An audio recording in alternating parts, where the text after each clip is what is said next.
Assalamualaikum warahmatullahi wabarakatuh. Salam sejahtera buat kita semua, sahabat-sahabat sekalian. Perkenalkan, saya Aristiono Nugroho, Asosiat Profesor di Sekolah Tinggi Pertanahan Nasional. Saya ingin bercerita sebagai respon atas tayangan di Al Jazeera beberapa waktu yang lalu, beberapa hari yang lalu, yang berjudul How the Dutch Manipulated the Narrative of Colonizing Indonesia. Jadi kalau terjemahan bebasnya kira-kira bagaimana Belanda memanipulasi narasi penjajahannya di Indonesia. Ini adalah sebuah film dokumenter yang ditayangkan oleh Al Jazeera beberapa hari yang lalu. Kemudian dari situ saya ingin bercerita tentang bagaimana Belanda memanipulasi narasi penjajahan di Indonesia. Belanda membangun narasi yang bertujuan untuk membenarkan kehadiran dan eksploitasi mereka di Indonesia melalui pendekatan multi aspek. Berikut adalah beberapa cara mereka memanipulasi narasi. Yang pertama tentang politik etis dan mitos kedermawanan. Belanda memperkenalkan politik etis atau etis politik yang konon bertujuan untuk meningkatkan kehidupan masyarakat Indonesia. Namun motivasi utamanya adalah untuk menciptakan negara kolonial yang lebih efisien dan tenaga kerja yang lebih produktif. Narasi ini memiliki dua tujuan utama, untuk meredam kritik internasional dan membenarkan kelanjutan kekuasaan mereka. Yang berikutnya adalah misi peradaban dan hierarki ras. Belanda menggunakan konsep misi peradaban, misi Beschaving, untuk membangun hierarki ras dan budaya. Mereka mempresentasikan diri mereka sebagai pembawa peradaban dan teknologi modern ke masyarakat primitif. Narasi ini diperkuat melalui sistem pendidikan dan wacana publik yang menggambarkan budaya dan tradisi Indonesia sebagai kuno atau tahayul. Narasi berikutnya adalah meremehkan kekerasan dan menghapus sejarah perlawanan. Belanda meremehkan dan menghapus sistematis terhadap kekerasan dan kebrutalan yang luar biasa dari kekuasaan mereka. Mereka menyajikan pengambil alihan mereka sebagai proses yang relatif lancar, mengabaikan penaklukan berdarah berbagai kerajaan di Indonesia, dan penindasan yang kejam terhadap berbagai pemberontakan. Narasi yang dimanipulasi ini memiliki dampak yang bertahan lama, mempengaruhi cara masyarakat Belanda memandang masa lalu kolonial mereka, dan berkontribusi pada krisis identitas pasca kolonial. Di Indonesia, warisan manipulasi ini terus diperdebatkan saat bangsa ini berupaya merebut kembali sejarah dan narasinya sendiri bebas dari pandangan kolonial. Oleh sebab itu menjadi penting buat kita untuk membantah narasi kolonial Belanda. Berikut adalah argumentasi yang dapat digunakan untuk membantah narasi kolonial Belanda. Pertama, politik etis yang hanya berkedok kebaikan. Motif ekonomi. Kebijakan ini, politik etis, sebenarnya didorong oleh kritik internasional dan kekhawatiran atas kondisi sosial yang memburuk akibat sistem tanam paksa sebelumnya. Penyimpangan dalam pelaksanaan. Proyek irigasi lebih banyak dialokasikan untuk perkebunan swasta Belanda, bukan untuk lahan pertanian rakyat. Pendidikan yang diberikan bersifat diskriminatif dan program migrasi ke luar Jawa seringkali dipraktikkan sebagai sistem kerja paksa dengan upah rendah. Jadi ketika Belanda menjalankan politik etis, kan mereka menyatakan bahwa mereka membangun proyek irigasi. Kemudian mereka mengatakan mereka membangun pendidikan, dan kemudian melaksanakan migrasi. Tapi semua itu sebetulnya untuk kepentingan mereka, bukan untuk kepentingan masyarakat Indonesia. Ada penyimpangan dalam pelaksanaan pembangunan irigasi, pendidikan, dan migrasi. Sebagai contoh, untuk proyek irigasi lebih banyak dialokasikan untuk perkebunan swasta Belanda, bukan untuk lahan pertanian rakyat. Pendidikan yang diberikan juga bersifat diskriminatif. Sedangkan program migrasi ke luar Jawa seringkali dipraktekkan sebagai sistem kerja paksa dengan upah rendah. Berikutnya adalah perlawanan bangsa Indonesia selama ratusan tahun yang diabaikan oleh Belanda seolah-olah mereka berkuasa di Indonesia tanpa perlawanan. Ada dua poin penting yang berkaitan dengan perlawanan bangsa. Pertama, perang yang terus-menerus. Sejak awal kedatangan VOC hingga akhir penjajahan, terjadi perlawanan sporadis dan perang besar di berbagai daerah. Yang kedua adalah perjuangan nasionalisme modern. Di awal abad ke-20, perlawanan tidak lagi hanya bersifat kedaerahan, tetapi juga terorganisir dalam bentuk pergerakan nasional seperti Budi Utomo, Sarekat Islam, dan Partai Nasional Indonesia. Berikutnya adalah tentang bukti kebrutalan dan pelanggaran hak asasi manusia, pembantaian dan hukuman kejam. Sejumlah peristiwa sejarah menunjukkan kebrutalan luar biasa yang dilakukan oleh tentara Belanda, seperti pembantaian Rawagede pada tahun 1947, dan kemudian ada juga sistem eksploitasi yang kejam. Sistem tanam paksa Kulturstelsel yang diterapkan pada abad ke-19 adalah salah satu bentuk eksploitasi paling brutal yang menyebabkan kemiskinan dan kelaparan massal. Dengan demikian, kita tentu paham bahwa politik etis yang didengung-dengungkan Belanda hanyalah sebuah strategi politik kolonial. Politik etis adalah sebuah kebijakan yang diperkenalkan oleh pemerintah kolonial Belanda pada awal abad ke-20. Kebijakan ini bertujuan untuk memperbaiki citra pemerintah kolonial dan meredam kritik terhadap praktik kolonial yang kejam. Politik etis memiliki 3 program utama, yaitu edukasi, meningkatkan pendidikan bagi rakyat pribumi, namun dengan sistem yang diskriminatif dan terbatas. Yang kedua, irigasi. Pembangunan infrastruktur pertanian, namun lebih banyak menguntungkan perkebunan swasta Belanda.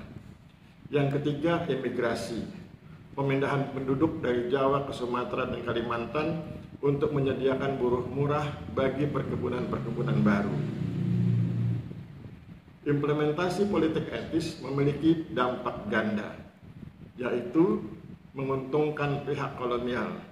Program-program ini lebih banyak menguntungkan pihak kolonial dan memastikan aliran kekayaan dari Indonesia ke Belanda terus berlanjut. Berikutnya, melahirkan benih-benih nasionalisme. Pendidikan yang diberikan kepada rakyat pribumi justru menumbuhkan kesadaran nasionalisme di kalangan kaum intelektual muda yang nantinya menjadi motor penggerak pergerakan kemerdekaan. Pada intinya, politik etis adalah sebuah strategi politik cerdas yang dilakukan oleh pemerintah kolonial untuk mempertahankan cengkeraman kekuasaannya dan memastikan aliran kekayaan dari Indonesia ke Belanda terus berlanjut. Politik ini adalah contoh nyata bagaimana kekuasaan kolonial dapat beradaptasi dan menggunakan cara-cara yang lebih halus untuk melanjutkan praktek eksploitasi. Tadi sudah kita bahas bahwa Belanda mengabaikan perlawanan yang terus-menerus dari rakyat Indonesia. Sekarang saya ingin tunjukkan 5 perang besar yang terjadi antara pejuang Indonesia dan tentara Belanda pada masa kolonial. Pertama, Perang Diponegoro tahun 1825 sampai tahun 1830. Perang ini dipimpin oleh Pangeran Diponegoro dan dipicu oleh intervensi Belanda dalam urusan internal Kesultanan Yogyakarta. Perang ini menggunakan taktik gerilya yang sangat efektif dan meluas ke seluruh Jawa. 2. Perang Padri tahun 1803 sampai tahun 1838. Perang ini terjadi di Sumatera Barat dan awalnya merupakan konflik internal antara kaum Padri dan kaum adat.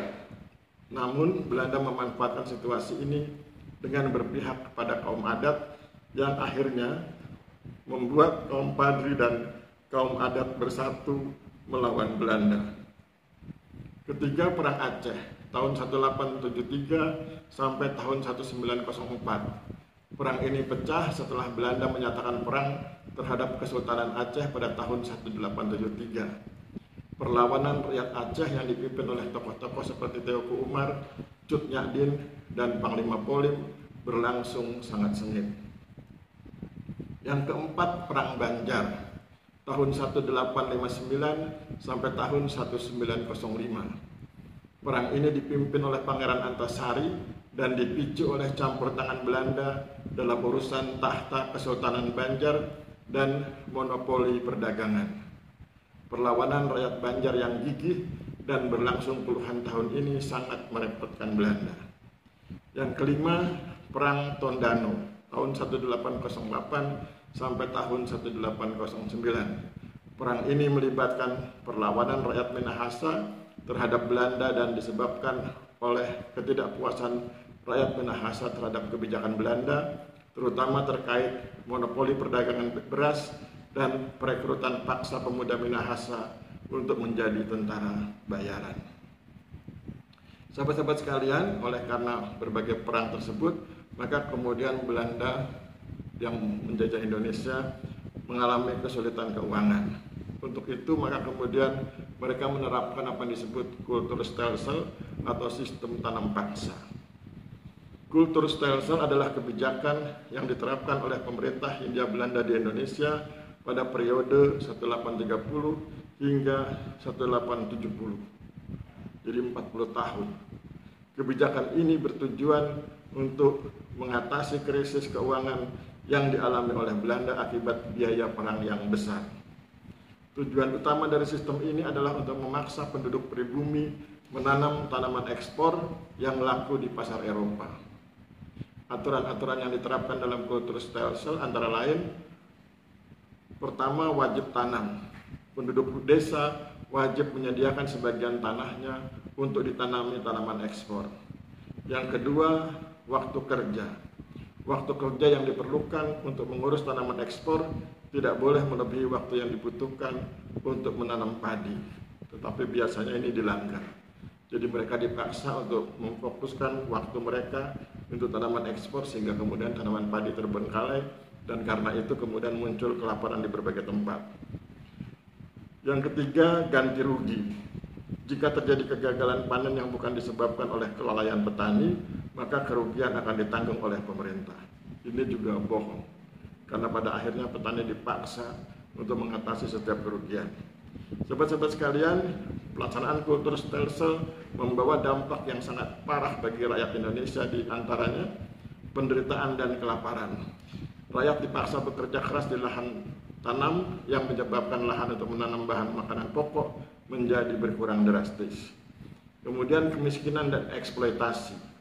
Rakyat tidak mendapatkan upah yang layak dan harus menghadapi sistem target yang tidak adil. Dan kemudian korban jiwa. Kelaparan dan penyakit yang menyertai penderitaan rakyat menyebabkan banyak korban jiwa berjatuhan. Bagi Belanda, Kulturstelsel menjadi sumber keuntungan yang luar biasa besar.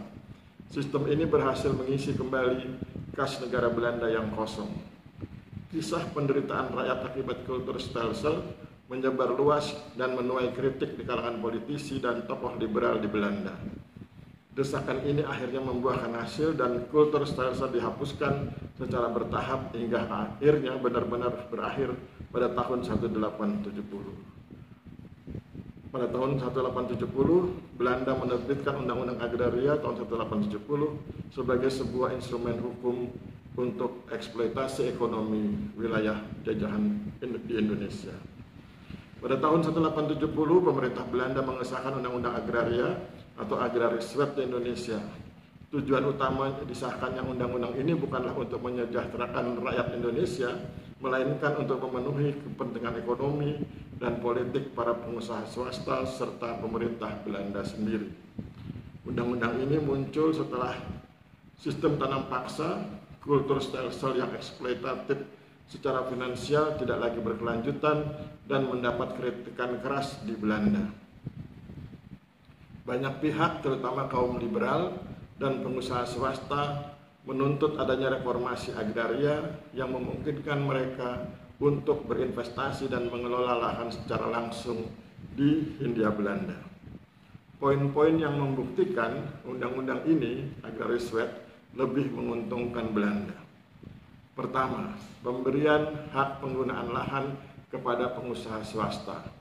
Agrariswet membuka jalan bagi pengusaha swasta Eropa untuk menyewa tanah milik penduduk pribumi atau memperoleh tanah yang dianggap milik negara dalam jangka waktu yang lama. Dua, penguatan monopoli pemerintah Belanda. Undang-undang ini memperjelas status tanah yang tidak digarap oleh penduduk pribumi sebagai tanah milik negara yang dapat diberikan hak konsesinya kepada pengusaha swasta. Ketiga, pengendalian sumber daya. Melalui agraris wet, pemerintah Belanda memastikan bahwa penguasaan atas sumber daya alam yang melimpah di Hindia Belanda tetap berada di tangan mereka dan para pengusaha Eropa. Meskipun secara teori agraris wet melindungi hak milik tanah adat dan penyitaan dari penyitaan, saya ulangi, meskipun secara teori agraris wet melindungi hak milik tanah adat dari penyitaan, dalam praktiknya undang-undang ini justru mempercepat proses liberalisasi ekonomi yang lebih merugikan. Rakyat Indonesia kehilangan kendali atas tanahnya sendiri dan dipaksa bekerja sebagai buruh dengan upah yang sangat rendah di perkebunan-perkebunan milik pengusaha Eropa. Dengan demikian dapatlah dikatakan bahwa agraris wet 1870 bukanlah kebijakan yang berpihak pada kesejahteraan rakyat Indonesia, melainkan sebuah instrumen hukum yang dirancang untuk memfasilitasi eksploitasi ekonomi besar-besaran oleh pihak swasta dan pemerintah kolonial Belanda. Demikian yang dapat saya sampaikan untuk merespon manipulasi pemerintah Belanda atas narasi penjajahan mereka di Indonesia. Mereka mengatakan bahwa mereka tidak menjajah Indonesia tetapi mensejahterakan Indonesia.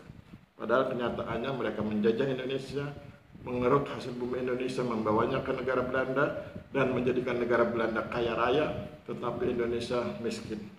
Saya pikir demikian yang bisa saya sampaikan. Mohon maaf bila terjadi kesalahan. Kita akhiri. Wabillahi taufik wal hidayah. Wassalamualaikum warahmatullahi wabarakatuh.